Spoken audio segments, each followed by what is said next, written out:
So now we talk about humanism more broadly as we move into some other theorists of personality.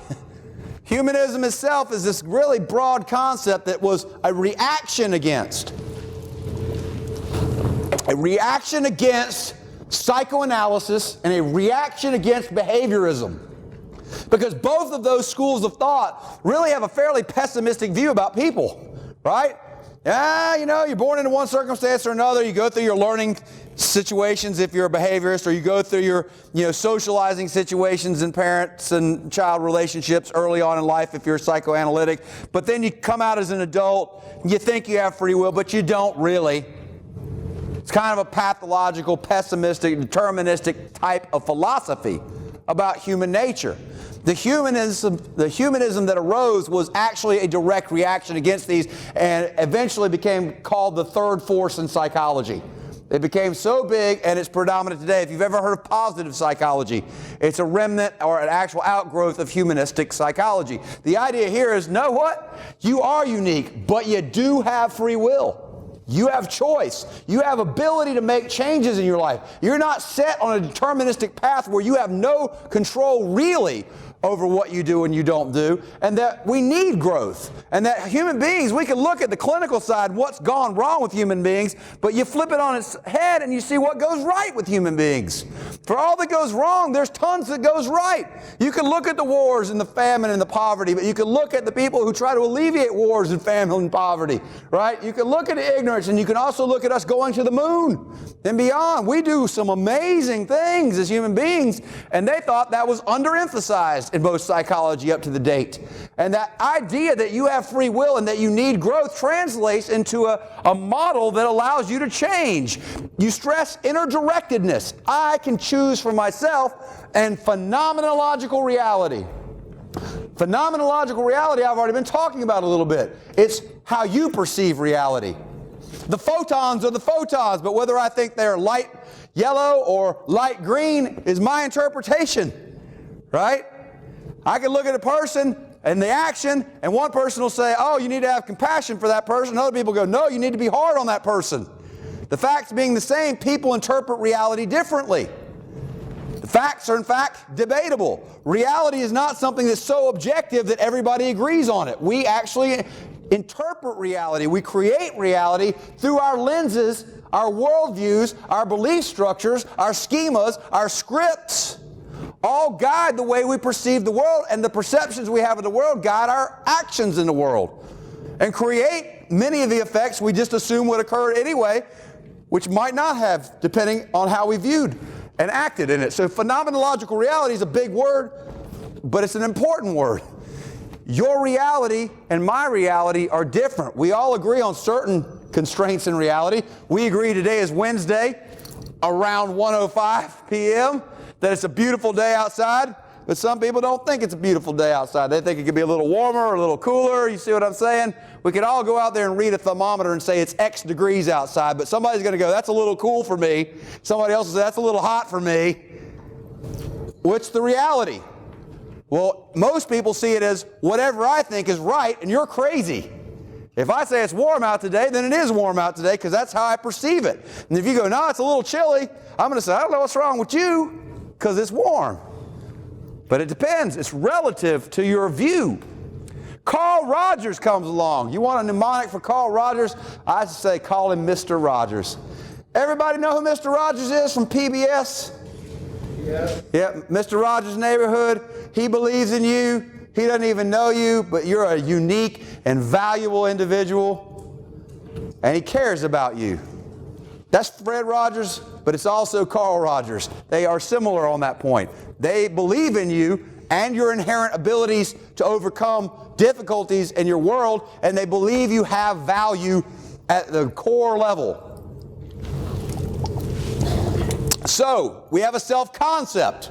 Now that's going to be a similar theme. You have a self-concept from a psychoanalytic point of view. You have a self-concept from a behaviorist point of view, except the behaviorists who were hardcore just didn't study your consciousness. They didn't deny you had one. They didn't deny you had thoughts. They didn't deny you had feelings. They just denied you could study them objectively. right? So the idea that you have an opinion of yourself is a common thread through all of these theories, right? That you have some thoughts on who you are and what that means. And so your own collection of beliefs about your uniqueness and behavior. We have a self-ideal. That's very similar to Freud's superego. The superego is what causes guilt. You want to see people who haven't developed superegos? They're the ones who fill the prisons. Because they let their id impulses run wild. What they want when they want it. Laws be damned, people's needs be damned. And that's just a Freudian interpretation of that. I think it's a lot more nuanced than that. And that's something you can't even really put any kind of empirical yardstick on. So that's a little less useful to me. But everybody's got an idea of what they would be if they were at their best. If you were the best student you could be, you have a sense of what that would be. If you were the best boyfriend or girlfriend you could be, or husband or wife or partner you could be, you have a sense of what that would be like. If you were the best parent you could be, you have a sense that you could be like that, but nobody can be perfect. So we fall short of our ideals, right? And that can cause consternation, worry, or anxiety depending on how far apart you are from your self-ideal and your actual self, the thing you are every day, what you do. As a parent, there's times where you would like to think that you're really, fair treating and egalitarian and calm and collected, and you have a bad day and you wind up screaming at a kid who doesn't really deserve to be screamed at. And you're like, At the end of it, if you're being honest about it, you say, maybe that was an overreaction on my part. So that makes me incongruent with the parent I'd like to be. Right? I'd like to be the more fair-minded, less overreactive parent, but, the reality is sometimes I'm not as open-minded and overreactive. So I have this congruence, incongruence thing going on. So if I am honest with myself, I don't have to necessarily beat myself up about the disparity, but I would, as we'll see with cognitive dissonance, have to work towards being a better parent. Or skew my ideal self to something that is more in line with what is happening in reality. Self-esteem is something you definitely want to know for your test. And what I want you to be able to do is what most people can't do in the world. I want you to know the difference between self-efficacy and self-esteem. They are not the same thing. People hear those words and they're like, well, it's self-something with E, right? They got to be the same. But it ain't the same. Self-efficacy is specific beliefs about your abilities to do things. Self-esteem is about your worth as an individual, your self-worth, what you think about yourself. And that is very different. They might be related in some ways, but what we see is conditions of worth. And again, here's a common thread. Growing up, we get feedback from our world. We look at the stages of development, whether we're talking about social stages of development, cognitive stages of development, moral stages of development. You remember Kohlberg's theories of moral development, I hope. And what you see there is a phone that won't shut off. Stop, phone. It's my alarm. There we go. Thank you, phone. Sorry about that. Trying to stay on topic, right? Try to stay on track so I don't go too long and lead y'all astray from what you need to know. But you get feedback. Kohlberg's theory of moral development gives you feedback, right? What happens on the first stages? Punishment, reward. That translates into whether somebody sees himself as a good boy, good girl, bad boy, bad girl, right? And then you move up into social contract where you start understanding laws and authority, rules, and you either become anti-authority or pro-authority. You fall in line or somewhere probably in the middle, depending on the situation, right? Normal curve, normal distribution. And then you got a sense of who you are. Well, from Roger's point of view, your self-esteem starts when you're a little kid. What Mr. Rogers does on Mr. Rogers' Neighborhood is reach out through the television to any little kid who's watching and affirms them. It says you're a good person, you have creativity, you have abilities, you should look to good things and feel good about yourself, right? It's very affirming. But that might not be what's happening in their actual world, right? Depending on the family environment they happen to be born into, they might get very good positive feedback talking about, oh, you're such a good kid, we love you so much, you're a wonderful child, and so on and so forth, all positive all the time, and they feel really good about who they are. But they might get born into a situation where, you little shit, I don't have time for this. You need to stop acting that way and quit being like that. Why don't you be more like your brother? He's better than you. And you get negative conditions of worth, right? Where you get a message over and over that you're not worthy, that you're not good, right? What happens over time is you see people internalize these ideas that they get from the outside that become inside concepts, and they tend to be congruent. I watched, I don't know if I gave you this example before, but I talked to some parents in a soccer game years ago who said, oh, our little kid, he's just mean. He's mean as a snake. He throws things, he hits his brothers, he gets all pissed off all the time. And they're talking about this kid in really very concrete negative terms about how mean and bad he is. And then I saw the kid at a soccer game one time, and he was over at the chain link fence going, I mean, just going off on the fence. And they're like, look, see how mean he is? And I'm like, why don't you stop him from doing that shit? Why don't you not go, you're so mean, you're so bad, you're always in trouble, and stop him from being mean and bad and give him affirming. There's a difference here. People think this is just, oh man, you give it to everybody a trophy for everything. That won't work.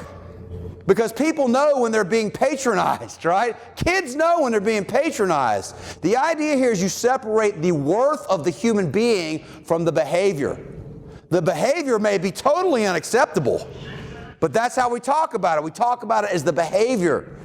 So I say, well, I love you, but that does not stand. You cannot do that. And if you do that, these are the consequences, right? That's the authoritative parent who's now laying out boundaries, laying out rules, giving explanations, and holding the boundaries. But at the same time, kids make mistakes. We all make mistakes. But when they screw up, they don't go, you're such a little shit. I can't believe you act like this all the time. They go, that behavior is not going to be acceptable. That behavior is going to be punished. That behavior is going to be modified versus you are a bad child. You are a bad kid. There's a very different message there, right? I can affirm the person and then disapprove of the behavior. And if I can do that, then what I'm going to do as a parent over time is create unconditional positive regard. I give complete emotional support and approval, separating behavior from the person. It facilitates high self-esteem. Now, you don't want false high self-esteem. That's just narcissism, right? You want people to feel good about who they are. If they feel good about who they are, they're more likely to succeed on a number of things in life. But you can't just give them, it's not permissiveness. It's not do whatever you want. You're always a good kid even if you do bad things, right? It's affirming the person. I told both my kids, I was like, you know what? You go to jail as adults, I'm not bailing you out. Unless I thought you were framed, in which case if I think you're framed, honestly think you're framed, I'll bail you out.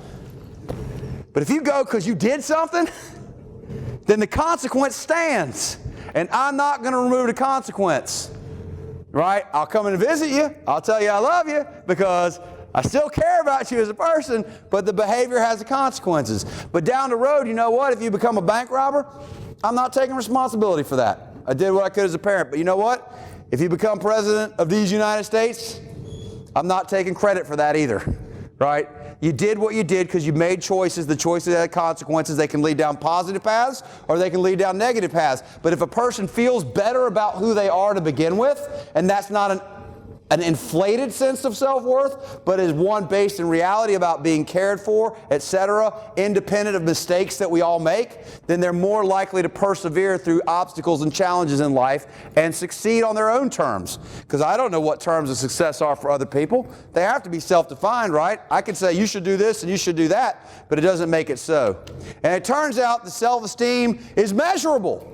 Self-efficacy is measurable. Unlike Oedipus complex, right? Unlike anal retentive personality and things like that, you could translate that into maybe a type A personality, but the way Freud expounded his theories, they didn't really lend themselves to measurement.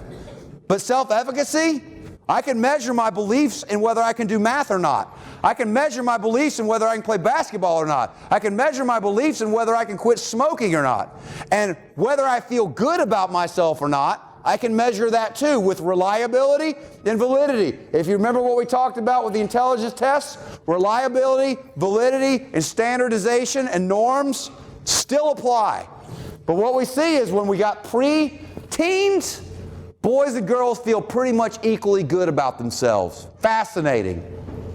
Once we enter the teens, what happens? Both plummet.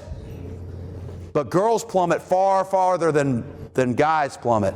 And it stays roughly parallel. You get into your early 20s, go through your 30s, you may be raising a family, you may be engaged in a career, and you get this rise in self-esteem. Thinking about yourself, how good you are as a person.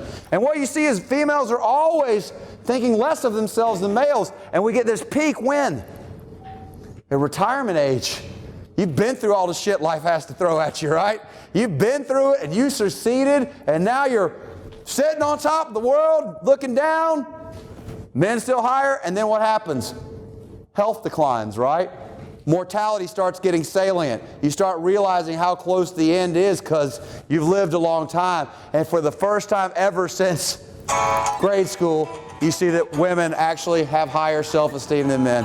That's a sociological phenomenon. We can change it if you want to. Y'all have a great day.